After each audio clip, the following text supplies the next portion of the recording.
Sa last video natin, napag-usapan natin kung ano yung mga steps kapag gusto mo magpagawa ng bahay. Since na-discuss ko doon na kailangan mo nang mag-isip kung ano yung gusto mo or mag-visualize ka na, isipin mo na ano yung gusto mo mangyari sa bahay mo. Meron ka na bang na-imagine or ano yung pagkasunod-sunod sa bahay? Meron ka na bang mga inspiration? Maliban kasi sa meron ka ng budget, maigi talaga na alam mo na kung ano yung gusto mo sa iyong dream house. Maganda kasi na plan mo na para sa simula pa lamang, since alam mo na yung gusto mo, hindi ka mahihirapan na mamili ng materyales kasi nga may mga inspiration ka na. Malayo pa lang, years pa lang bago ka magpagawa, inaalam mo na, hindi yung tipong kapag magpapagawa ka na, saka mo aaralin. Mas maganda yung malayo pa lang, inaalam mo na yung mga bagay-bagay na yun. So, mag-sample tayo ngayon ng isang bahay. Ito, hindi pa to nagagawa ha.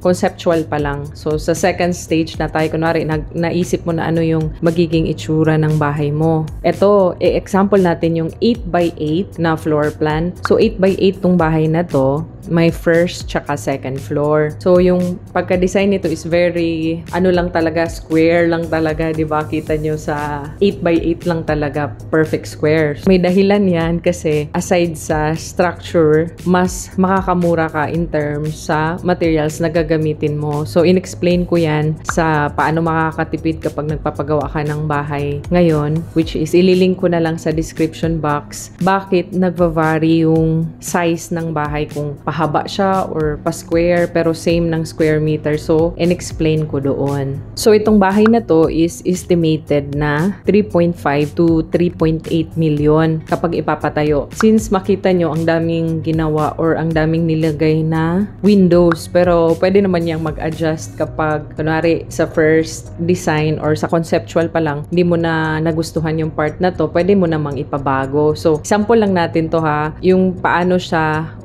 gawa ng budget. Dito, since ito ay nasa 128 square meter, 8x8 is 64, times 2 is 128 square meter yung kabuuan. So, sa floor plan, kung makikita nyo, pagpasok, meron dyang sa right side niya, dyan yung naisip ko na entertainment area, kung saan may bisita, tas magvi-video okay, ganun. Tapos, sa left side naman is yung paakyat sa second floor. Tapos, pagpasok mo lang talaga sa bahay, andyan na yung dining, tapos may kitchen, para malawak lang, yung diretso lang talaga siya. Sa gilid nun is, nandun na din yung CR sa right side, tapos nandun din yung maid's room. So, maid's room, tapos merong CR. Tapos, pag akit mo naman sa second floor, merong balkonahe, yung pwede magkape-kape. Tapos, kapag papasok ka, pwedeng sliding window dyan, or pwedeng gawin na lang talaga yan na wall. Pwede pang magbago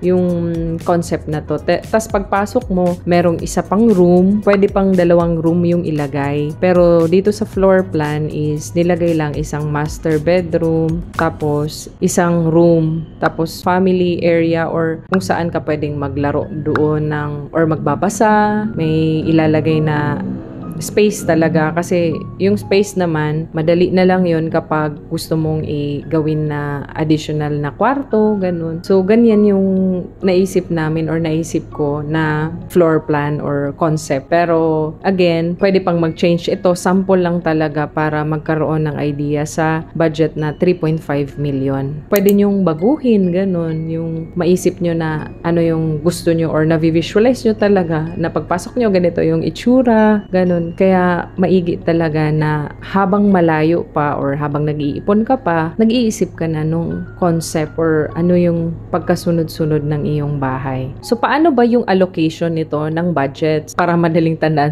So dun tayo sa 3.5 million, no? So, yung i-allocate ko para sa materyales is 2.1 million. That's 60% sa 3.5 million. Tapos, yung 35% naman is i-aalat ko nito para sa labor, which is around 1.2 million. So yung 200,000 is para sa miscellaneous and contingency. So ginawa ko lang na ganyan para mas simpler, para mas mabilis mo maintindihan yung pag-allocate ng budget. Pero itong allocation na to is for ballpark figure lang. Kasi kapag ginawa na talaga yung project or yung bahay na to, maaring magbago ang presyo. Kasi depende kung saan to ipapatayo, anong klase ng lupa. So, kailangan ba magtambak doon or may tambak na ba doon? Maraming factors kasi. Tapos, kung makikita nyo sa design, maraming salamin. What if babawasan or babaguhin yung pagka-design ng salamin? Tapos, yung gagamitin ng mga ceiling materials. Maaari ding mag-change ang presyo. Depende kung yung materials na gagamitin or klase ng tiles or ano ba ang gagamitin mo. CHB wall ba para sa mga partition wall sa loob ng bahay or gagamit ka ng gypsum board or gagamit ka ng fiber cement board, lalaruin mo yung presyo or yung budget mo. So, ang idea lang talaga dito is magkaroon ka lang ng allotted na budget. Maganda kasi yung meron ka ng allotted budget kasi pagkakasyahin mo, meron kang ceiling or meron kang babantayan na, uy, dapat hindi tayo lumampas ng 2.1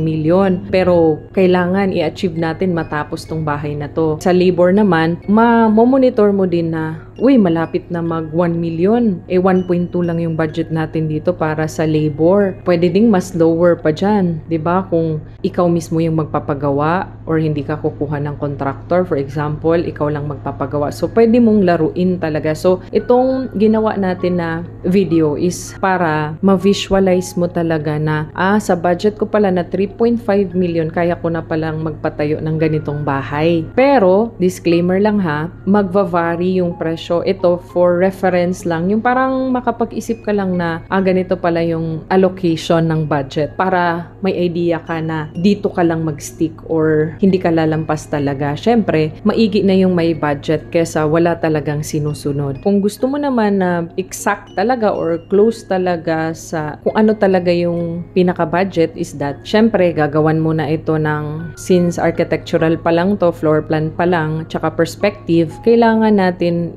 ipa-structural analysis muna. Kailangan kumpletuhin mo na yung mga plano para malagay doon yung mga specifications at mga materyales na gagamitin. Doon kasi kapag kumpleto na talaga yung plano, I mean, nagawa na talaga ng complete set of plans, pwede mo nang mapa-estimate yun or ma-breakdown talaga isa-isa yung mga materyales. And then, kung kailan ka magpapagawa is that ipa-quote mo yung mga materyales na gagamitin. Maaring kapag magpapagawa ka na ng bahay, siguro 2026 or 2027, malay mo mas mura yung mga materyales sa time na yon. So, mas mababa pa sa nabanggit ko dito sa video. Kasi kapag may mga specification na, madali na lang kasi ipapakot mo na lang sa mga suppliers, ganyan.